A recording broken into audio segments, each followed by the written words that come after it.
Hello there. Hello to everyone, and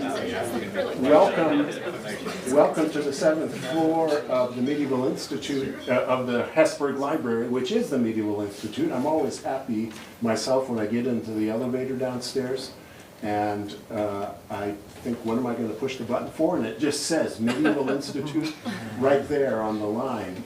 So we've been here for many, many years, and we will continue to be here.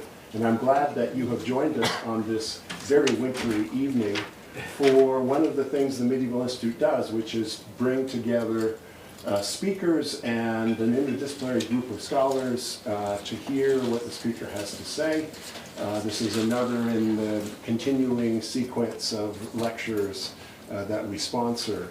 And to introduce our fine speaker tonight, I'd like to bring forward my colleague from theology, Gabriel Reynolds. Hello everyone, nice to see you. Thank you very much for coming. Thanks especially to Professor Diez for being here from Milan. You know, at a time like this, he arrived on a Tuesday night, I think, when I went to the airport. I think it was -4 Fahrenheit. And you know, most people would think like, what have I done? Great experience. And yeah, Never had in my life. Martino thought this was cool. So, and then it started snowing today, and he sent me a text message like, "This snow is so beautiful." Many people would think like, again, what have I done to put myself in this place?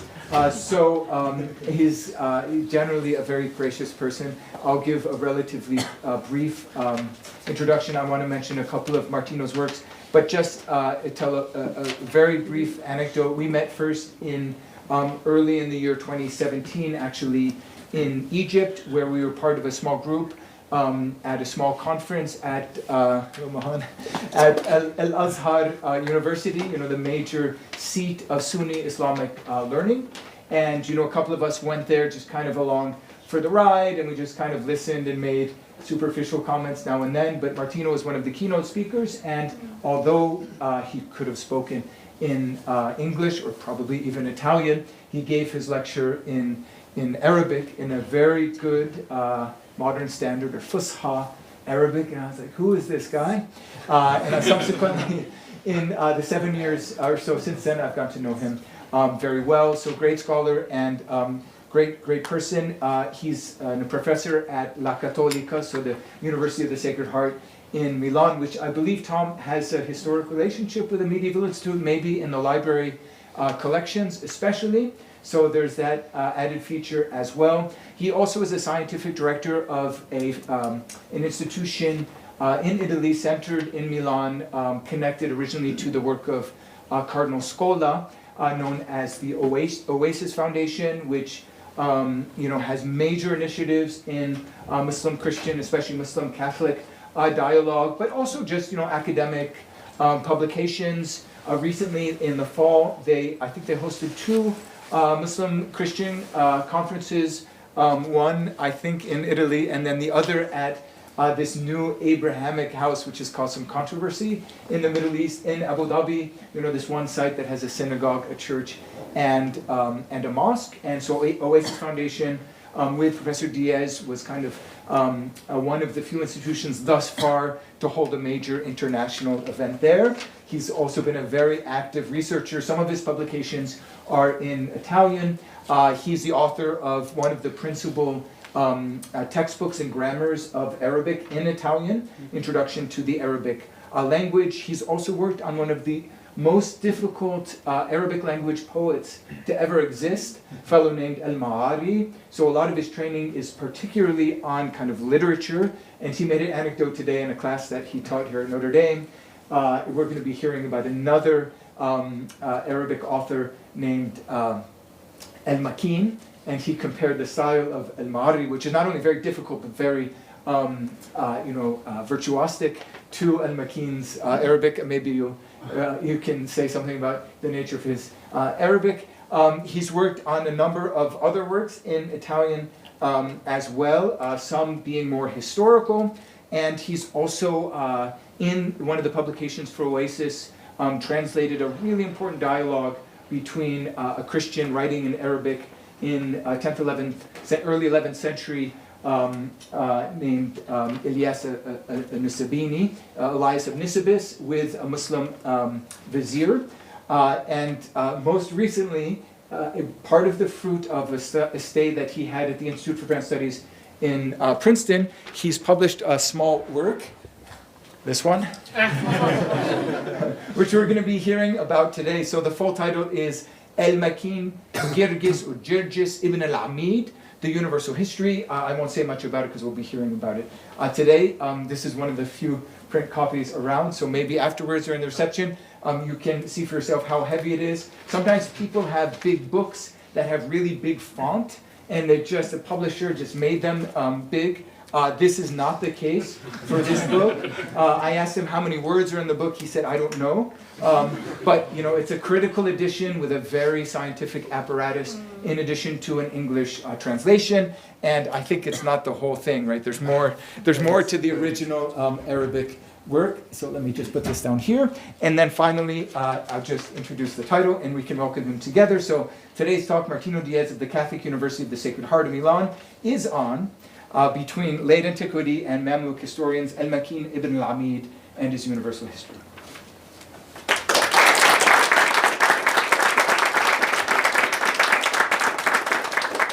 So, thank you very much, Gabriel, for this kind of presentation, very generous. So, this evening I'm going to focus on the work of al-Makīn Girgis ibn al-ʿAmīd.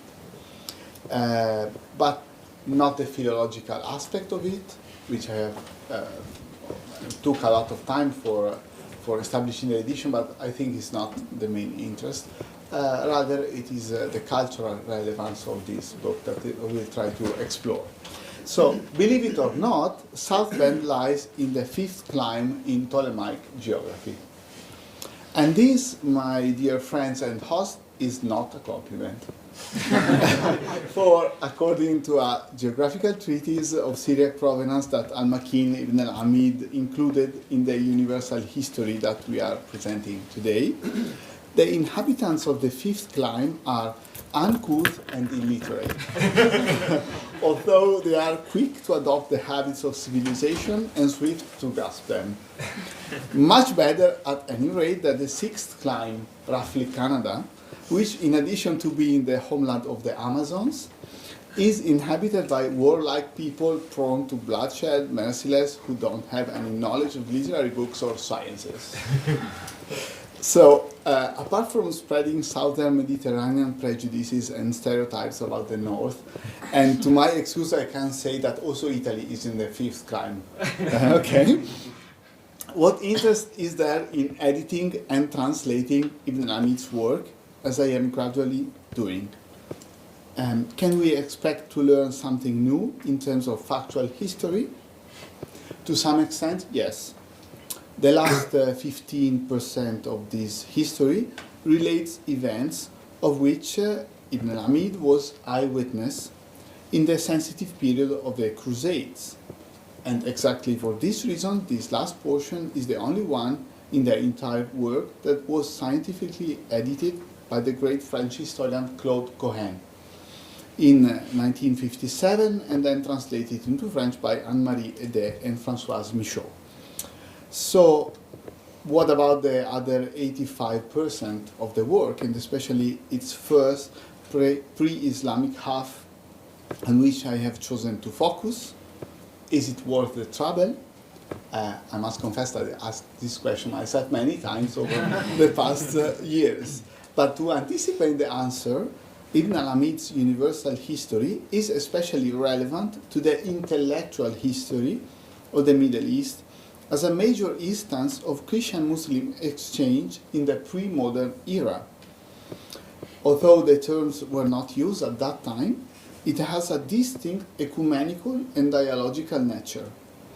Ibn al-ʿAmīd transmitted detailed information about the Bible and early Christianity to Muslims, and Muslim historical accounts to Christians of different confessions.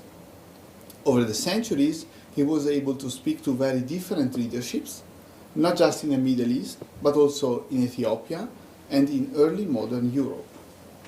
And these are the reasons that prompt my interest into this book as early as 2012, although I was only able to begin serious work on it in 2019 thanks to a semester which I spent at the Institute for Advanced Study in Princeton. But let us start from the beginning. So, born in Cairo in 1206 from a distinguished family of Coptic notables, Ibn al-ʿAmīd rose through the echelons of the state administration, first in Egypt and then in Syria, until he was assigned an important position in the department of the army, Diwan al-Jaysh or al-Gesh, under Nasser Yusuf, the Ayyubid emir of Aleppo and Damascus. But the short-lived Mongol occupation of Damascus in 1260, and especially the ill-advised attitude of Ibn al-ʿAmīd's nephew at this critical juncture, precipitated his fall. In 1262, 2 years after the Mamluk reconquest of Syria, he experienced a first period of disgrace. Sultan Baybars, the new Mamluk ruler, summoned him to Egypt and had him chastised. What does it mean? We don't know.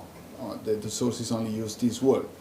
Yet, in a strange twist of fate, Ibn al-ʿAmīd was soon released and even promoted to chief administrator of the army in both Egypt and Syria. Shortly thereafter, however, he was accused of conspiring with the Mongols and arrested again. And although the charge was probably fabricated by a rival scribe, although it's difficult for us to judge after so many centuries, but already in the ancient sources there is this explanation. So although the charge was probably fabricated, his career was ruined forever, and he spent more than 10 years in prison. After his release, he retired to private life and died in Damascus, well into his 80s. In fact, while most reference works fix his death in 1273 on the authority of his biographer Ibn al-Sukai, I discovered in chapter 157, which is still to be edited, a side note attributed to the author and dated to 1006 of the martyrs, so the era of the Coptic calendar, that is 1289 or 1290 of our era. So this finding, which I will illustrate in more detail in the second volume that I am preparing with Livia Muccini's help. Livia was a PhD student and she came here last year, gives the final confirmation to a hypothesis already put forth by the Egyptian scholar Wadi Awad, allowing us to conclude that Ibn al-ʿAmīd died in 1293 at the venerable age of 87 years.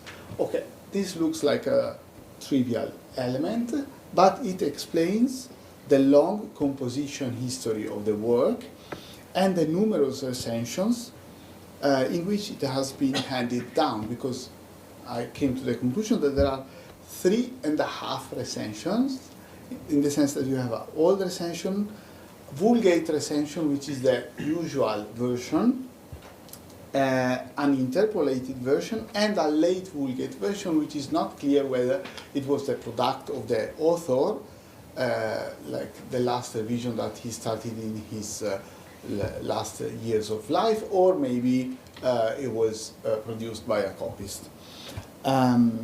Anyway, in his history, Ibn al-ʿAmīd is relatively profuse about his family, recounting the ups and downs of his ancestors back to the 6th generation in a famous page of microhistory that has rightly caught the attention of several scholars, because it gives you the story of a family of Coptic notables for 6 generations under Islamic rule. And this is something not so common in our sources for medieval for the medieval period. By contrast, he's much more discreet about himself. And we can easily understand why. With the new regime firmly in place, it was not prudent nor wise to remember the events that precipitated his fall. And yet he did not resist the temptation of scattering some information, personal hints here and there. And one of them occurs at the very beginning of the book, where he discusses the amount of time that has supposedly elapsed from their creation. Al-Kalam ala miqdar al-zaman wa al-madi minhu. Okay? After reporting the opinion of the people of Scripture, according to which the total duration of the world is 7,000 years, he mentions the fabulous figure of 4,320,361 years, 7 months, and 17 days, from the first motion of the planets from the cusp of Aries until the end of the year 662 of the Islamic calendar, so which is October 23, 1264. Such, this big number, billions, would be the total amount of time from the creation to the present, according to the best authorities in astrology, astronomy, depending on how you classify it. And yet, the old recension, and only the old recension, adds the reason why the author chose exactly October 23, 1264 as the end point for the calculation. This is the anniversary of when we began to collect this compendium. I must tell you that deciphering this small aside, وهو عيد الشروع في جامع هذا المختصر, okay, just these few words, was one of the most moving moments in my research, because of the use that Ibn al-ʿAmīd does of the word Eid, which is anniversary but also feast in Arabic, to speak of the beginning of the production of this compendium, of this universal history. So for him, this day was something to be remembered, an anniversary, a feast. Why? Because it probably saved him from despair in prison. I was in prison when he started to work. And just as Boethius found consolation in philosophy, so our author did in history. And why? Given the author's rather pious attitude, it is perhaps not too far-fetched to surmise that his universal chronography allowed him to place his downfall into a larger picture, a longue durée, if you like, that of the history of salvation, which is first and foremost a history of hope. So, this, for the motivations that probably were behind the composition of this work, although the author is very discreet, as I said, so we must infer it, and of course it is debatable, it's open to discussion. So, to what genre does Ibn al-ʿAmīd's work belong? To universal chronographies. What is a universal chronography? It is an account of past events arranged in loose chronological order according to a succession of characters. It was first devised by Julius Africanus, and then this genre became very popular in late antiquity, and especially in Greek and Syriac milieus. By merging sacred, secular, and ecclesiastical history in a continuous narration from the creation to the present, it served the interests of various categories of readers. It also had an apologetic intent, because it aimed at showing the anteriority of the Hebrew Bible over the Greek culture.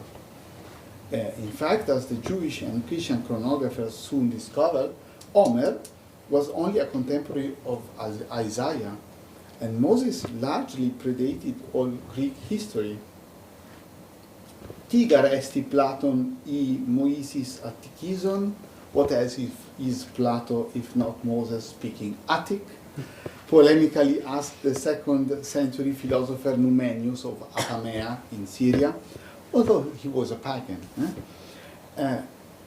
In particular, the Eusebian model became extremely influential in the West as well as in the East, where it was continued by many early Byzantine authors writing in Greek, such as Socrates Scholasticus, Domenus, Theodoret of Cyrus, Evagrius Scholasticus, and John Malalas, and also in Syriac, such as John of Ephesus and his continuators. After the Arab conquest, chronographies were also produced in Arabic, mainly by Melkite authors, because the Melkites were the first to adopt Arabic as their language after the Arab conquest, such as Eutychius or Said ibn Bitrik, and Agapius or Mahbub ibn Constantine al-Manbiji, and later also by Eastern and Western Syriac authors writing in Arabic, such as Elias of Nisibis and Barebreus, who also wrote in Syriac. By contrast, and with a sole exception, Coptic scholars did not practice this genre until the 13th century, when the reunification of Syria and Egypt under the Ayyubids created a new cultural atmosphere in Egypt. Why?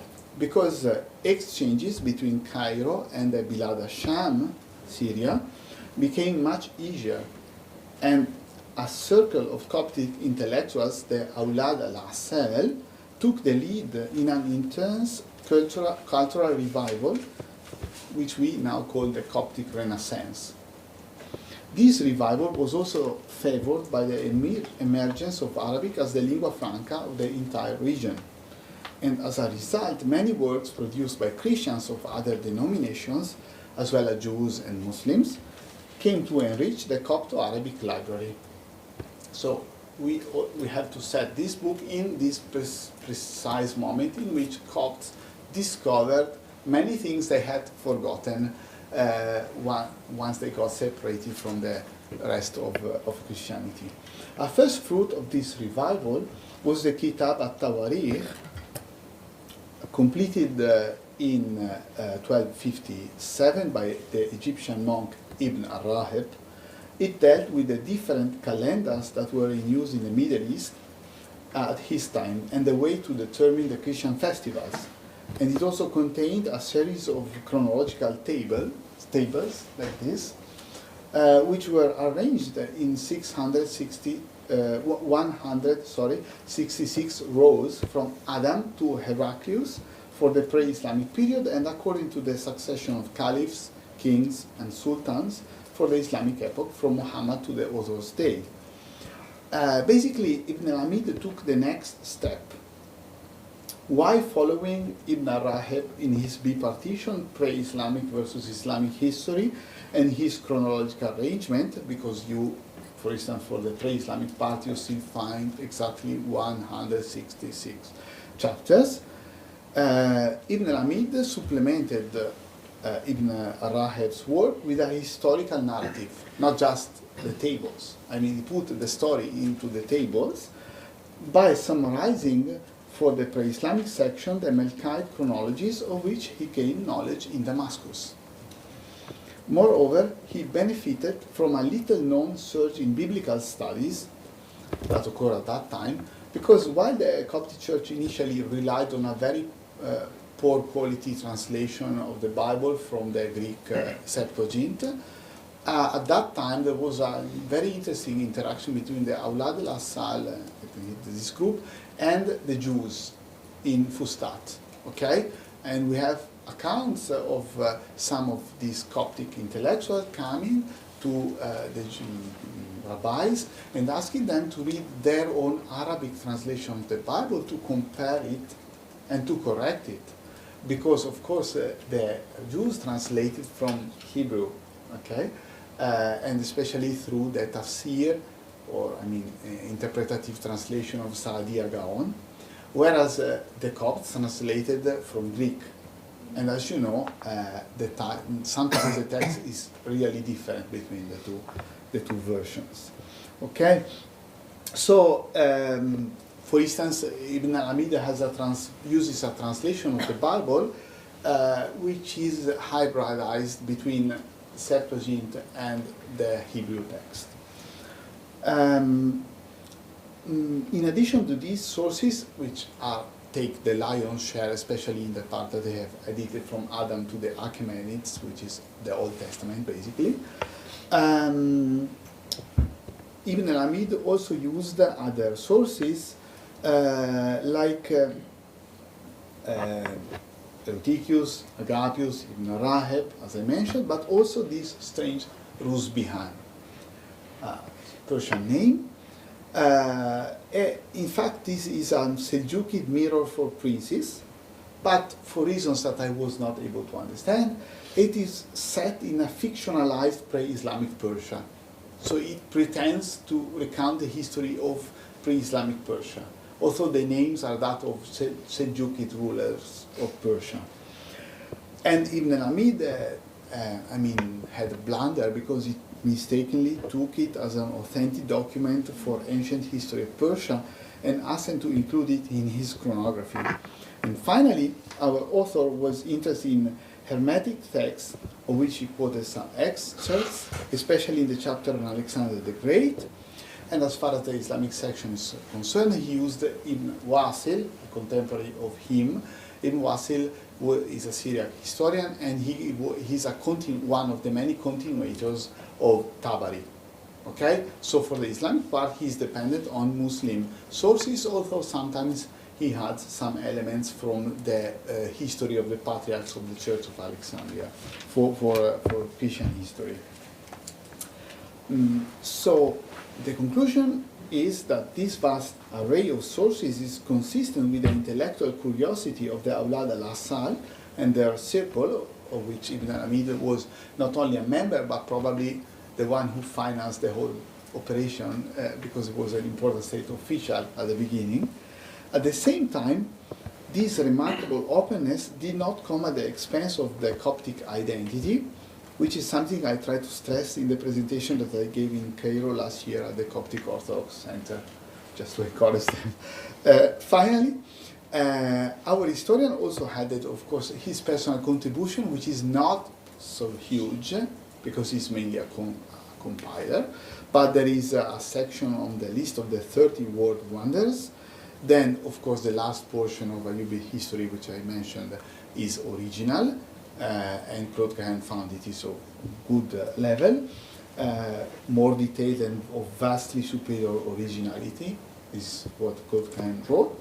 And also, of course, even when he's quoting different sources, we are now aware, thanks to literary studies, that the authorial will is always at work by governing the assembling of these various sources into a coherent and orderly synthesis.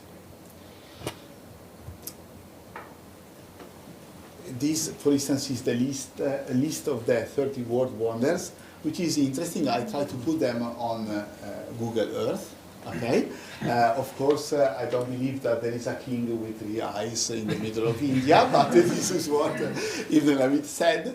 But it's interesting because it shows you that the intellectual horizon at that time for Egyptian Christians was Eurasia. It was not the West, okay, and the Mediterranean. Why? Because of the Mongol conquests. At that time, it was very easy to go towards India and also China. Actually, there are a couple of wonders set in China, and some of them are correct, like the Church of St. Thomas in India. This is distinct and correct. Okay, so probably it was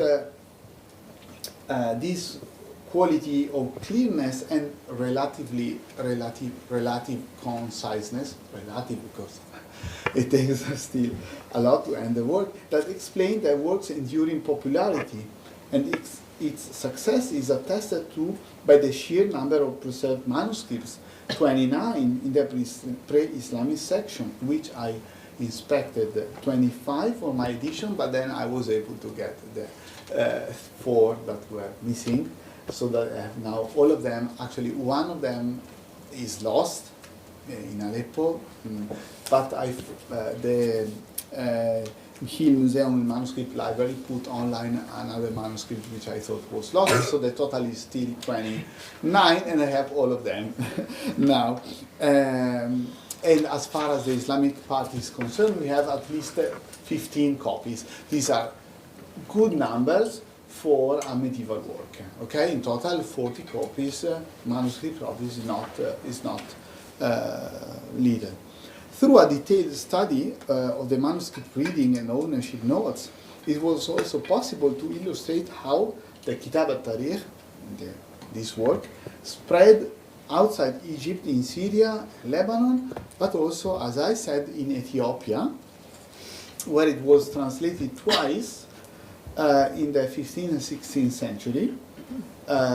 Probably actually not in Ethiopia, but in the monastery of St. Anthony at the Red Sea, where there was a center of translation. Aaron Batz has demonstrated that recently. Okay, I mean, it is through Ibn al-ʿAmīd that the Ethiopians came to learn about Constantine, not maybe Constantine, not, but maybe Theodosius or Heraclius or the Ptolemies.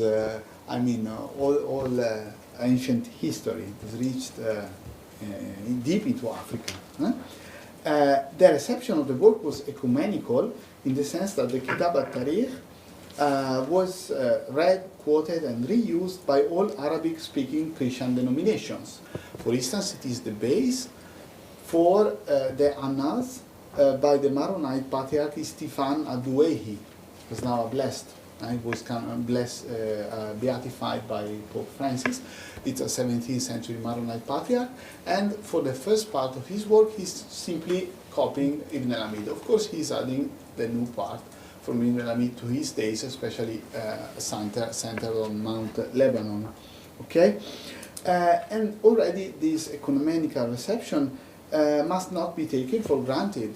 But the Kitab al-Tarikh and Ibn al-ʿAmīd chose, for instance, to downplay the polemical remarks when he comes to the sensitive issues like the Council of Chalcedon.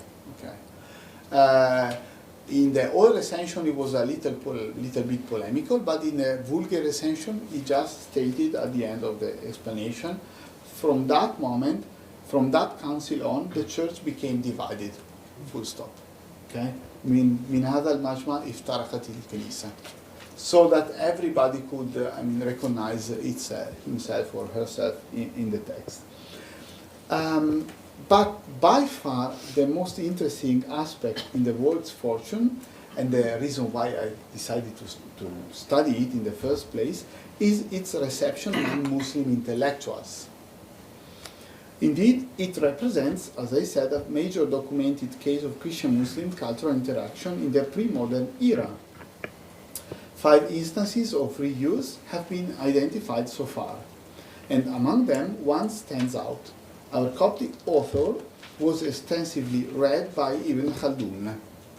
I think you are familiar with this name, the acclaimed Maghrebi historian and sociologist and anthropologist and many more things, who quoted Ibn al-ʿAmīd more than 70 times in the second part of his Kitab al-Ibar, the book of lessons of which we only know the Muqaddimah, the first book and introduction, but the book is actually much bigger. The Maghrebi scholar Ibn Khaldun calls Ibn al-ʿAmīd Mu'arrikh al-Nasara, so the chronicler or the historian of the Christians. And he uses him as an authority for everything biblical and early Christian, next to Orosius, which Orosius was translated into Arabic in Umayyad Spain, and he was called Mu'arrikh al-Rum. So you have the historian of the Christians, which is Ibn al-ʿAmīd, and you have the historian of the Greeks or Romans, and this is Horosius, as he is called in Arabic, Orosius. So how happened this meeting? Actually, we are sure that even Khaldun gained access to the Kitab al-Tarikh in Egypt, where he lived the last part of his life, nearly a quarter of a century. Because at the end of his life, Ibn Khaldun conceived the plan of enlarging his book into a true world history, perhaps the first of its kind ever.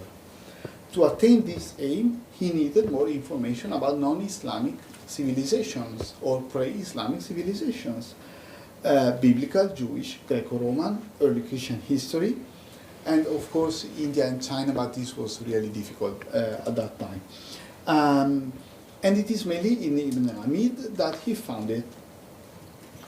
Ibn Khaldun quoted our Coptic historian together with a Iosippon, which is a reworked version of Josephus' Jewish word, and that was translated from Latin into Hebrew in southern Italy, and then from Hebrew into Judeo-Arabic, but in Cairo, and then some Coptic intellectuals came and they asked the rabbis to copy it in Arabic script so that they can read it more easily than in Judeo-Arabic, and they did, and it entered also the Coptic library to the point that at one point it was considered part of the biblical canon, okay?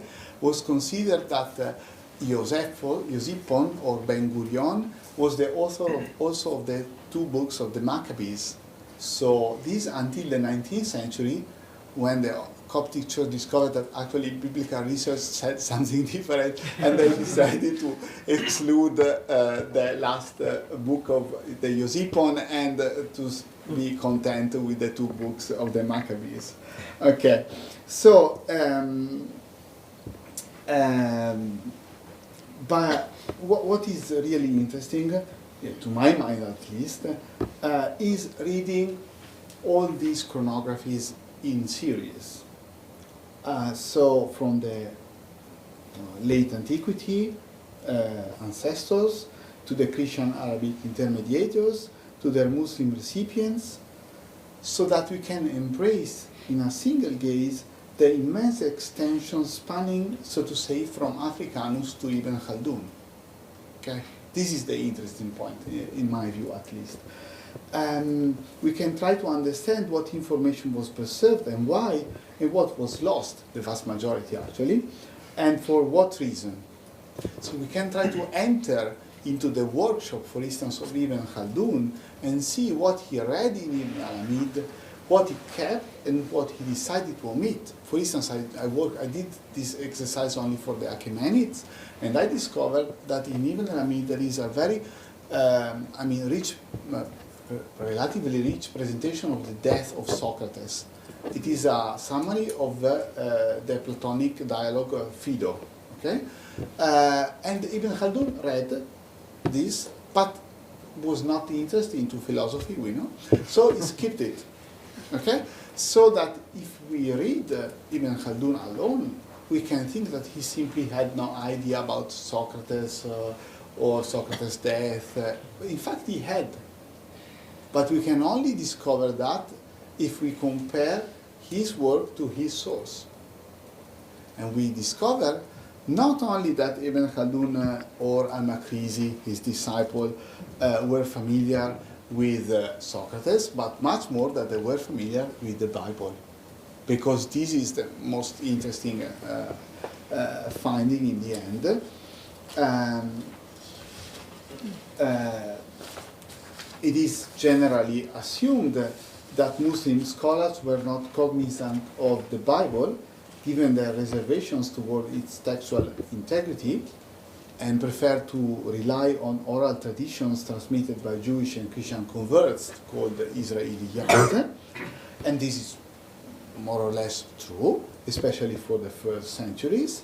But already we discover in Ibn Khaldun that he has a different attitude. He says that the whole idea of a tahrif, of an alteration of the text, is not credible, because people, he says, people do not act like this with their sacred books. So that, he inclines towards the idea of tahrif al-ma'na, so that Jews and especially Christians, they misinterpreted the scripture rather than they actively altered the scripture. Anyway, a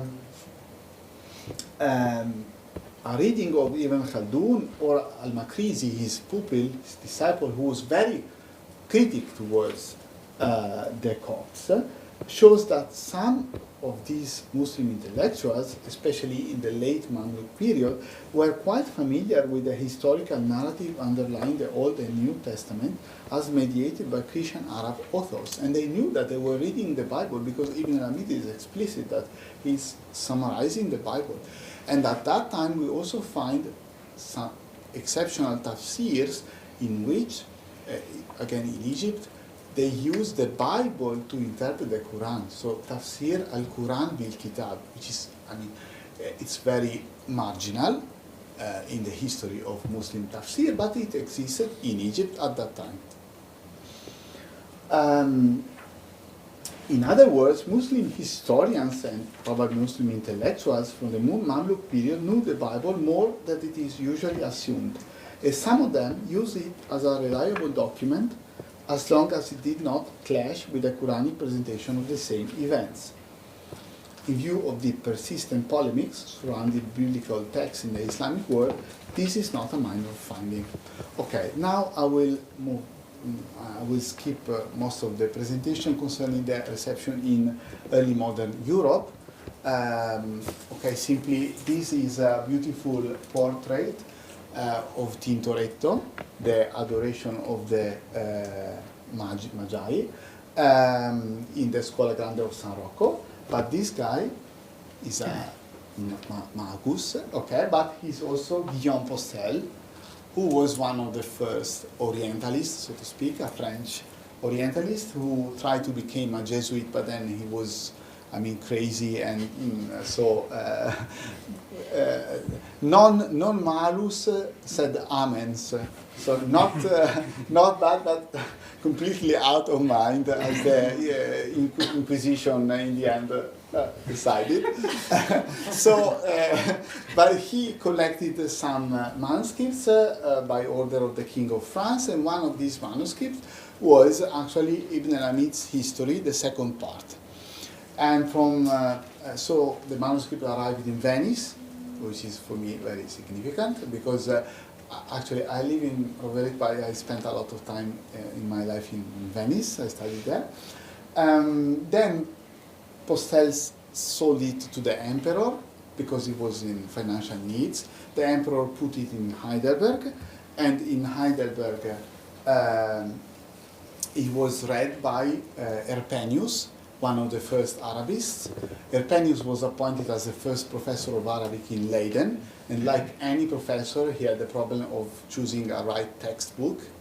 At that time, there were no books in Arabic in Europe, so he tried to go to Venice, to go to the Levant, but unfortunately there was a war between Venice and the Ottoman Empire, so no ships. So after a while, he returned to Leiden, and on his way back, he was very preoccupied not to have anything for the course. He stopped in Heidelberg and found al-Makīn's manuscript and said, "Oh, that's interesting, because it's about the history of the Islamic lands." And he borrowed the manuscript by 200 thalers, I guess, and promised to return it. But then there was the War of the 30 years, and the Heidelberg Library was taken to Rome, and Erpenius did not want to give back the manuscript to the papists, and he kept it for himself in Leiden, and he translated it into, edited it and translated it into Latin. And it was really a breakthrough. Historia Saracenica, al-Makīnus, this is the name that al-Makīn Ibn al-ʿAmīd took in Latin.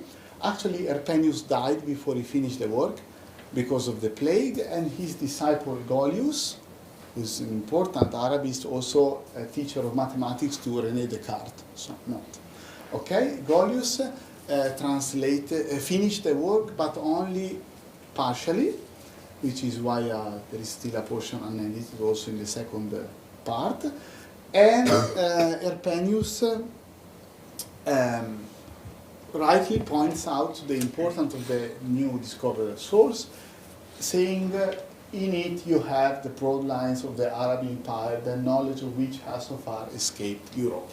So early modern Arabists, early modern Europe got very much interested into al-Makīnus, but not because of the pre-Islamic part. Instead, they focused on the Islamic part. They wanted to know the history of the Middle East after the Islamic conquest. And they found this source as one of the most reliable, to the point that even Edward Gibbon, okay, is quoting al-Makīnus like 70 times in his history of the decline and fall of the Roman Empire. Then, of course, once the scholarship progressed, the scholars understood that there were better sources, but in the end this is only a compendium of Tabari. So once you get Tabari, you don't need al-Makīnus anymore.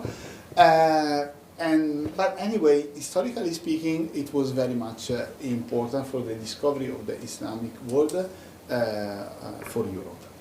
And instead, the first part remained unpublished because, of course, early modern Arabists did not need al-Makīnus to discover who Alexander the Great was or who Augustus was. Okay, there were some attempts. This is, for instance, beautiful manuscript containing the translation, Historia Ecclesiastica, but the only problem is that the front page of the prom is Latin translation, but the Latin translation is not there. Okay, and this is why, I mean, it took, and there were many projects, but in the end, it was only in 2018 that I could start, and I wish to really acknowledge the help of the Pope of Alexandria, Tawadros II, because he wrote this letter which allowed me to enter the monasteries and to look for copies. I mean, it was known that there were copies there, but it was not easy to access them and take photos of them. So the most important thing is only this thing is Arabic. Argu Tashil Muhimmat al-Baheth, please simplify the mission of the researcher. That's it. The rest is only, I mean, English. But the important thing is, and it was also funny because, I mean, I went to the, each monastery has a kind of delegation in Cairo, so I went to the delegation. Then they read the letter, then they used to take a picture, send it via WhatsApp to the abbot. Then the abbot replied via WhatsApp and said, okay, you can come the next day, etc. And then I was allowed to arrive, for instance, in the St. Anthony. And still, as I said, I mean, I only published the first half of the first half. But I hope to continue. I mean, I have already finished establishing the Arabic text with this PhD student. So just by way of conclusion, most of us, if not all of us, are increasingly aware that establishing a climate of mutual respect and trust between Christian and Muslim is crucial for world peace. But sometimes we love to emphasize the cases of Christian-Muslim interaction to the point that we risk turning ideological. Okay? Like many descriptions of Al-Andalus or Beit al-Hikmah in Baghdad, in fact, they are so wishful thinking sometimes that they are unconvincing and anachronistic. And this is a very serious shortcoming because it undermines the credibility of the entire project, no matter what the reason, the intention of the proponent is. As opposed to these maximalist readings, in Ibn al-ʿAmīd's case, we come across a concrete, albeit limited, example of Christian-Muslim exchange.